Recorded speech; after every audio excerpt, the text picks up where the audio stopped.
నీతులు చెప్తూ తిరుమల పవిత్ర పుణ్యక్షేత్రాన్ని పరిరక్షించేటువంటి విశ్వక్సేనుడిలాగా మాట్లాడుతూ మేమంతా కొండ మీద అరాచకమేమే చేసినాము అని మా మీద అభాండాలు వేస్తూ ఇంకా మా మీద ఆ నేరారోపణలే చేస్తూనే కాలం గడుపుతున్నటువంటి గౌరవనీయ ముఖ్యమంత్రి చంద్రబాబు నాయుడు గారు టీటీడీకి తీరని ద్రోహం చేస్తున్నారు. అంతా ఇంత ద్రోహం చేయటం కాదది. తిరుమల తిరుపతి పవిత్రతను కాపాడటానికే నేను పుట్టానని చెప్పుకున్నటువంటి వ్యక్తి అలిపిరి నుంచి వెళ్ళేటువంటి దారంతా కూడా అత్యంత పవిత్రమైనది అన్నటువంటి విషయం తెలిసి కూడా పెద్దలు అనేక మంది అభ్యంతరాలు వ్యక్తం చేసిన టూరిజం వాళ్ళ ల్యాండ్ తీసుకొని దానికి బదులుగా టీటీడీ ల్యాండ్ను కట్టబెట్టడం ఆశ్చర్యం. ఏ ఒబరాయ్ హోటల్ని తీవ్రంగా వ్యతిరేకించి టీటీడీ బోర్డులోనే వాళ్ళు తీర్మానం చేసి ఆ సానువుల్ని కాపాడాలని పవిత్రతను పరిరక్షిస్తాము అని చెప్పినటువంటి వాళ్ళు టూరిజం వాళ్ళు ఒబరాయ్ హోటల్కు కేటాయించినటువంటి దూరం కంటే అలిపిరికి అతి సమీపంలో అత్యంత విలువైనటువంటి స్థలాన్ని చంద్రబాబు నాయుడు గారు 11వ తారీఖున ఈ నెల క్యాబినెట్ మీటింగులో ఆ బదలాయింపును ఆమోదింపజేసి 13వ తారీఖున జీవో కూడా ఇష్యూ చేసినారు. పాత టూరిజం స్థలం ఏదైతే ఉన్నదో అది ఎకరా 90 లక్షల విలువ చేస్తుంది అని మార్కెట్ వాల్యూ రిజిస్ట్రేషన్ వాళ్ళ అఫీషియల్గా చెప్తున్నటువంటి మాట. ఈ రోజున టూరిజం వాళ్లకు టీటీడీ ఇచ్చినటువంటి స్థలం గజం 49,000 రూపాయలు మార్కెట్ వాల్యూ రిజిస్ట్రేషన్ వాల్యూ ప్రకారం. అంటే ఎకరా 4,800 గజాలు చొప్పున ఎకరాకి 26,52,00,000 రూపాయలు. అంటే 20 ఎకరాలు 460 కోట్ల రూపాయలు. టూరిజం దగ్గర నుంచి తీసుకున్నటువంటి ఆ ల్యాండ్ ఖరీదు ప్రభుత్వ లెక్కల ప్రకారము 18 కోట్లు. ఈరోజు టీటీడీ స్థలాన్ని, దేవుడి స్థలాన్ని ఒబరాయికి ఇస్తున్నటువంటి దాని విలువ 460 కోట్ల రూపాయలు. ఆ 460 కోట్ల రూపాయలు విలువ చేసే స్థలం ఇవ్వటమే కాకుండా దానికి సంబంధించినటువంటి లీజ్ అమౌంట్ను కూడా మాఫీ చేసేసింది ప్రభుత్వం. అంటే ఒబరాయ్ హోటల్ వాళ్ళకి చేసేస్తున్న మేలు 26 కోట్ల రూపాయల లీజ్ డీడ్ మనీని మాఫీ చేసేశారు.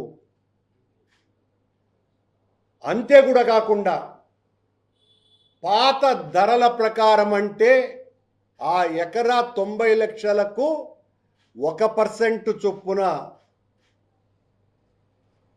ఆ 90 లక్షలకు ఎంతనో 90,000 రూపాయలు ప్రతి సంవత్సరము ఒబరాయి వాళ్ళు కట్టాల.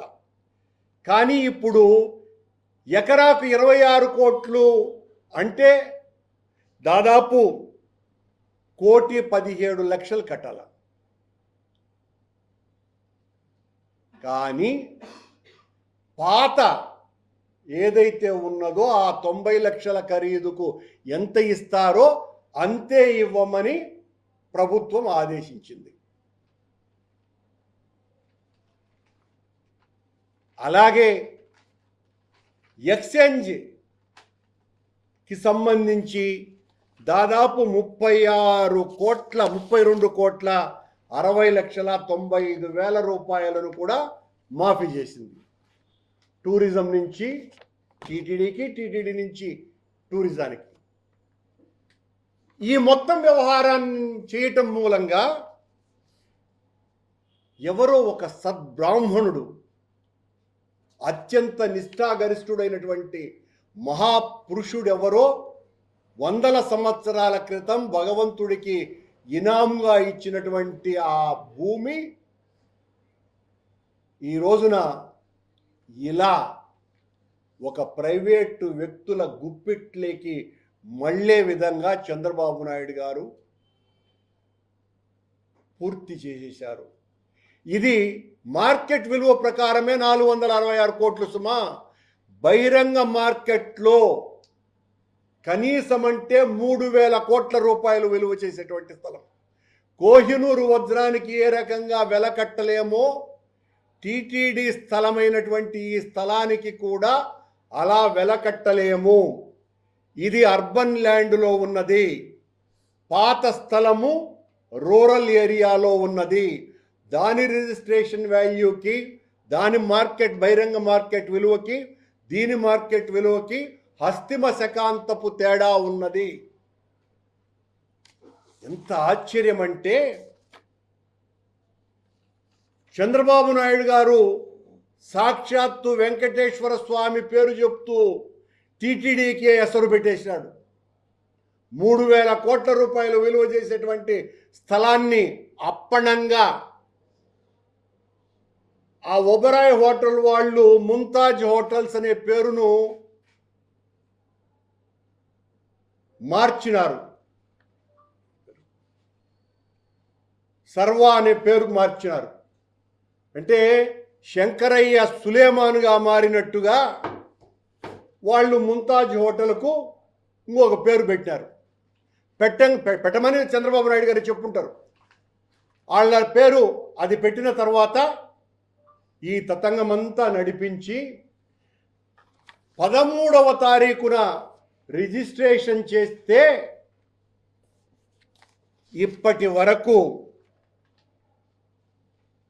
రిజిస్ట్రేషన్ ఆఫీసులో ఈసీలో కనపడటమే లేదు. 5వ తారీఖున రిజిస్టర్ చేశారు. 13న జీవో వచ్చింది, 5న రిజిస్టర్ చేశారంట. ఇప్పటి వరకు 15 రోజులు అవుతోంది. ఇప్పటి వరకు ఈసీలో కనపడటం లేదు. Stamps and registration website, official వెబ్సైట్లో నిల్ అని కనపడుతోంది. దాపరికం ఎందుకు? దాచాల్సినటువంటి అవసరం ఏమున్నది? 13వ తారీఖున జీవో ఇస్తే మీకు ఇంకా ఆశ్చర్యకరమైన విషయం, 15 రోజులుగా అత్యంత విలువైన వృక్ష సంపద ఉన్న ఆ 20 ఎకరాలలో 10ల సంఖ్యలో ఎర్రచందనం ఉన్నది. 15 రోజులుగా ఇక్కడ వర్క్ జరుగుతున్నది. వర్క్ ఆర్డర్ కూడా లేకుండా వర్క్ జరుగుతున్నది. నిన్న పోయి నేను దాన్ని పరిశీలించటం జరిగింది. ఏమయ్యా ఏంది అంటే కలెక్టర్ గారి ఆదేశం, కలెక్టర్ గారి ఆఫీస్ నుంచి, అందువల్ల వర్క్ చేస్తున్నామన్న సమాధానం నాకు వచ్చింది. అంటే రిజిస్ట్రేషనే కాకముందే అక్కడ అత్యంత విలువైనటువంటి ఎర్రచందనం దుంగల్ని, చెట్లని కూడా కూకటి వేళ్లతో పెకలించేసి అనేక చెట్లని మాయం చేసేసినారు. పక్కనే ఇప్పుడు వాళ్ళు లేవు అని, చెట్లు లేవని బుకాయించవచ్చును. ఇదే అరవింద్ హాస్పిటల్కు యువతల వైపున మన వేద విశ్వవిద్యాలయం ప్రక్కన ఉన్నటువంటి స్థలంలో కొన్ని 100ల సంఖ్యలో రుజువుకు ఇంకా ఎర్రచందనం చెట్లు ఉన్నాయి. ఇక్కడ మాత్రం అతి తక్కువగా కనపడుతున్నాయి. నేను నిన్న పరిశీలనించి ఏందయ్యా విషయం అని చెప్పిన తర్వాత అరగంటలో 3 హిటాచీలో పొక్లైన్లో ఏంటో అవి పనిచేస్తూ ఉన్నటువంటివి మటుమాయమైపోయినాయి. పరిగెత్తినారు ఆడోళ్ళాడ అరగంటలో. ఆ తర్వాత నేను మళ్ళీ పోయినా, అక్కడ ఒక్కరు లేరు. ఏం మతలబు ఉన్నది ఇక్కడ? 100 రూముల హోటల్ ఒబరాయ్ ప్రభుత్వమే చెప్పింది. 100 రూముల హోటల్కి 20 ఎకరాల స్థలం అవసరమా అండి? అలాగే ప్రభుత్వమే చెబుతోంది నిన్న క్యాబినెట్ మీటింగ్లో. దాని వలన 1500 మందికి ఉద్యోగాలు వస్తాయట. హోటల్లో, రెస్టారెంట్లో లేదా ఒక మ్యారేజ్లో, 5 స్టార్ హోటల్లో భోజనానికి కూడా 1500 మంది ఉండరు. 1500 మందికి ఆ ఒబరాయ్ హోటల్ రావటం మూలంగా, అత్యంత ప్రతిష్ట కలిగినటువంటి హోటల్ మనకు రావటం మూలంగా 1500 మందికి ఉద్యోగాలు దొరుకుతాయి అని ప్రభుత్వం ప్రజలని బుకాయిస్తోంది.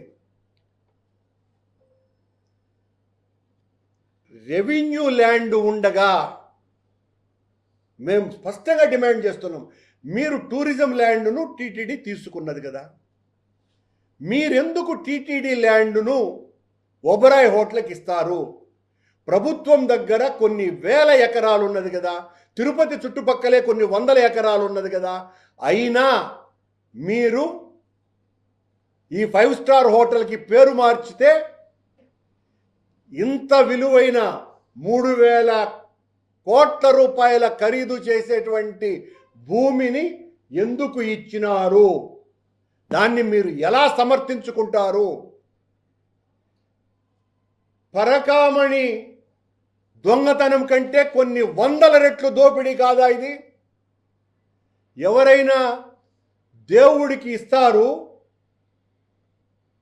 దేవుణ్ణే దోపిడీ చేయటం కాదా ఇది?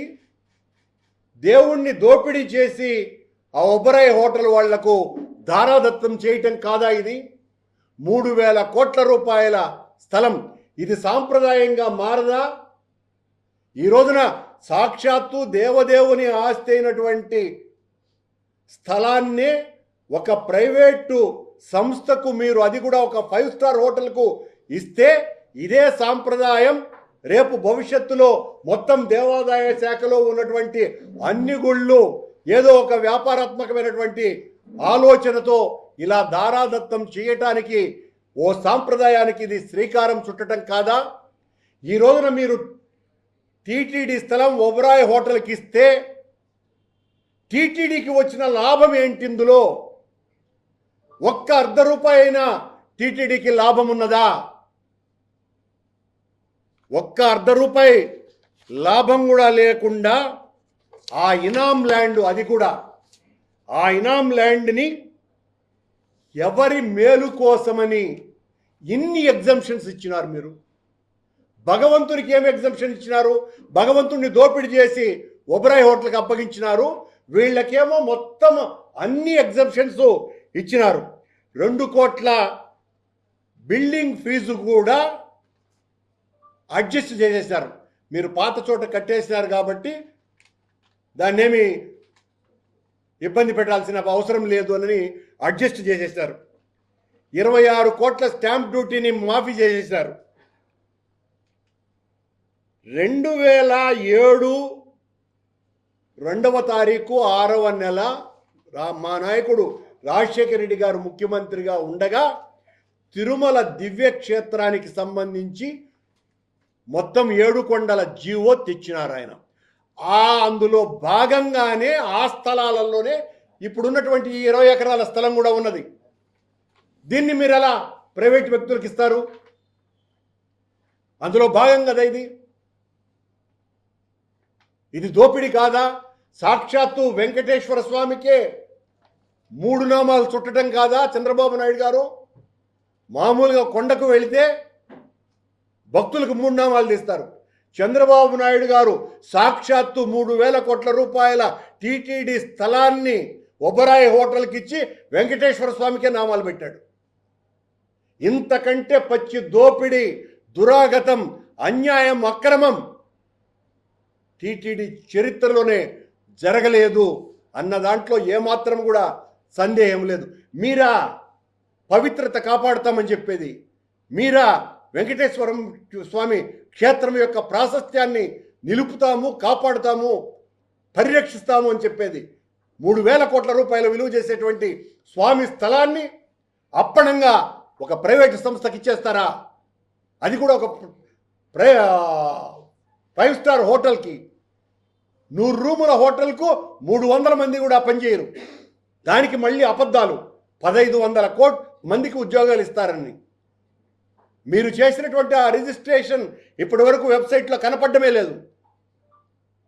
కలెక్టర్ ఆఫీస్ నుంచి 15 రోజుల ముందే అక్కడ వర్క్ చేయమని చెప్పి వర్క్ ఆర్డర్ లేకుండా ఎవరిచ్చినారు పర్మిషన్? ఎందుకు పని జరిగింది నిన్నటి వరకు? ఈరోజు నేను పోయిన తర్వాత ఎందుకు ఆపినారు అంటే మతలబు ఏంటి? సమాధానం చెప్పవలసినటువంటి బాధ్యత మీ మీద ఉన్నది కదా. అక్కడ ఉన్నటువంటి పదుల సంఖ్యలో ఎర్రచందనం దొంగలు ఏమైపోయినాయి? ఫారెస్ట్ వాళ్ళ అనుమతి లేకుండా ఆ అనుమతి తీసుకున్నారా? ఫారెస్ట్ వాళ్ళ అనుమతి లేకుండా అక్కడ పని ఎలా జరిగింది?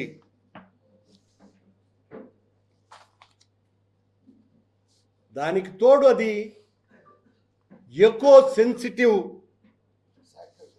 సేక్రెడ్ ఏరియా అనే విషయం అందరికీ తెలిసిన విషయమే. అక్కడ ఎంత జాగ్రత్తగా ఉండాలా? చంద్రబాబు నాయుడు గారు, ఈ బిఆర్ నాయుడు గారు చెప్తూ ఉంటారు, మేము ఆ స్థలం చాలా పవిత్రమైనది, అందువలన దాన్ని తీసుకొని దీన్ని ఇస్తారంట. ఆ రోడ్డు వేసింది కూడా టీటీడీనే, టీటీడీ విభజించింది. అలాగైతే కొండ మీద ఫారెస్ట్ వాళ్ళు 10ల సంఖ్యలో రోడ్లు ఉన్నాయి. కొండ మీద తిరుమలను తీసేస్తే 10ల సంఖ్యలో రోడ్లు ఉన్నాయి. అవన్నీ కూడా అటు ఇటు శేషాచలానికి, వృషభాద్రికి సంబంధం లేదని చెప్పగలరా మీరు? చెప్పడం సాధ్యమవుతుందా? ఇంత దారుణానికి ఒడికట్టింది ప్రభుత్వం. ఆధ్యాత్మిక క్షేత్రానికి అనితర సాధ్యమైనటువంటి మోసం చంద్రబాబు నాయుడు గారు చేశారు. వేరే చోట రెవెన్యూ ల్యాండ్ ఇచ్చేటువంటి అవకాశం ఉన్నా కూడా ఆ పని చెయ్యకుండా ఇంత విలువైన ల్యాండ్ ఎలా ఇస్తారండి? మేము తీవ్రంగా దీన్ని వ్యతిరేకిస్తాం. స్వాములనందరినీ కూడా పీఠాధిపతులు అక్కడ ఒబరాయ్ హోటల్ కడుతున్నారు అని అంటే ఆ రోజున పెద్ద ఎత్తున ఉద్యమం చేసినటువంటి స్వాములారా, ఈరోజు సాక్షాత్తు వెంకటేశ్వర స్వామి స్థలాన్నే అదే హోటల్కు దారాదత్తం చేస్తున్నారు. అదే పవిత్ర స్థలంలో అంతకంటే దగ్గరగా స్వామి పాదాల దగ్గరికి అతి సమీపంలో ఉన్నటువంటి స్థలాన్ని చంద్రబాబు నాయుడు గారు ఇలా దారాదత్తం చేయటాన్ని మీరు వ్యతిరేకించాల్సినటువంటి అవసరం ఉన్నది. అలా చేయకపోతే ప్రజల్లో కూడా అనుమానం వస్తుంది, ఎందుకు గమ్మునే ఉన్నారు అన్నటువంటి విషయం. చంద్రబాబు నాయుడు గారు ఏ రకంగా అయితే తనకు కావలసినటువంటి పత్రికలని, ప్రసార మాధ్యమాలని అన్నింటినీ తన గుప్పిట్లో ఉంచుకొని తాను ఎంత తీవ్రమైనటువంటి తప్పులు చేసినా బయటికి రాకుండా కప్పిపెడుతున్నారో, అదే రకంగా స్వాములు స్పందించకపోతే ఆ రకమైనటువంటి అనుమానాలు కలిగేంత ఇబ్బందికరమైనటువంటి పరిస్థితి ఉంది అని స్వాములందరినీ కూడా నేను వేడుకుంటున్నా. పాత రెంట్నే అసలు ఇంత విలువైనటువంటి స్థలానికి ఎలా ఫిక్స్ చేస్తారు? పాత రెంటు 90 లక్షల ఎకరా, ఈరోజు ఇది 26 కోట్లు దాదాపుగా. దానికి దీనికి ఒకే రెంట్ ఎట్లా ఇస్తారండి? ఏం మీకున్నటువంటి ప్రత్యేకమైనటువంటి ప్రేమ? ఈ ప్రత్యేకమైనటువంటి ప్రేమ వెనుక కావలసినంత అవినీతి ఏమైనా దాగి ఉన్నదా? ప్రభుత్వ విలువ ప్రకారమే 460 కోట్ల రూపాయల విలువ చేసేటువంటిది, బహిరంగ మార్కెట్లో 3,000 కోట్ల రూపాయలు విలువ చేసేటువంటి స్థలాన్ని రెవెన్యూ ల్యాండ్ 100 ఎకరాలు ఉన్నా కూడా ఇలా ఇవ్వటం వెనుక, ఇన్ని మాఫీలు చేసి ఇవ్వటం వెనుక పెద్ద ఎత్తున అవినీతి దాగి ఉన్న మాట నిజం కాదా? దీనికి సమాధానం చెప్పాల్సినటువంటి బాధ్యత ఈ రాష్ట్ర ప్రభుత్వం మీద ఉన్నది. ఈ రాష్ట్ర ప్రభుత్వం ఘోరాతి ఘోరమైనటువంటి తప్పిదం చేసింది. తమిళనాడులో ఒక ధ్వజస్తంభానికి సంబంధించి అన్ని మాటలు మాట్లాడినటువంటి సనాతన ధర్మ పరిరక్షకుడైనటువంటి పవన్ కళ్యాణ్ గారు, మీరు ఇక్కడ వచ్చి చీపురు కట్టతో మొత్తం మెట్లన్నీ కూడా కడిగినారే, మరి ఇన్ని వేల కోట్ల రూపాయల విలువ చేసేటువంటి స్థలాన్ని మీ ప్రభుత్వం, మీ నాయకుడు చంద్రబాబు నాయుడు గారు ఈ రకంగా ఒక ప్రైవేట్ హోటల్కి ఇస్తూ ఉంటే మారు కూడా మీరు పలకకపోవటం తప్పు కాదా, నేరం కాదా? మీకు తెలిసే జరుగుతుందా? అందులోనూ కూడా టూరిజం మంత్రి, జనసేనకు సంబంధించినటువంటి వ్యక్తి కందుల దుర్గేష్ గారు దీనికి సంబంధించినటువంటి మంత్రి. మీకు తెలియకుండా ఉండేటువంటి అవకాశమే లేదు. టూరిజం తీసుకునేదానికి ఎక్కడైనా తీసుకోవచ్చు కదా ల్యాండ్. మీరెందుకు అబ్జెక్ట్ చేయాలా? వెంకటేశ్వర స్వామి ల్యాండ్ మాకొద్దు, ఇది తప్పు, ఇది నేరము, ఇది పాపము, కనుక మాకు ఆ పొలం వద్దు, అక్కడ హోటల్ రాకపోయినా పర్వాలేదు అని మీరెందుకు చెప్పలేదు పవన్ కళ్యాణ్ గారు? మీరంతా కుమ్మక్కైనారు కాబట్టి. అందరూ కుమ్మక్కై వెంకటేశ్వర స్వామి విలువైనటువంటి స్థలాన్ని ఈ రోజున ప్రైవేటు సంస్థలకు అప్పనంగా అప్పగించినారు. దీనిని తీవ్రంగా వ్యతిరేకించాల్సినటువంటి బాధ్యత ప్రతి హిందువు మీద ఉంది అని తెలియజేస్తున్నా. చరిత్ర సృష్టించినోడు ఇప్పుడు ఆ చరిత్రని తిరగరాయబోతున్నాడు. అబద్ధాల గోడల్ని బద్దలు కొట్టి నిజాలను రాగా మీ ముందుంచబోతున్నాడు. నిజమైన వార్తల కోసం వెంటనే డౌన్లోడ్ చేసుకోండి రా యాప్ని.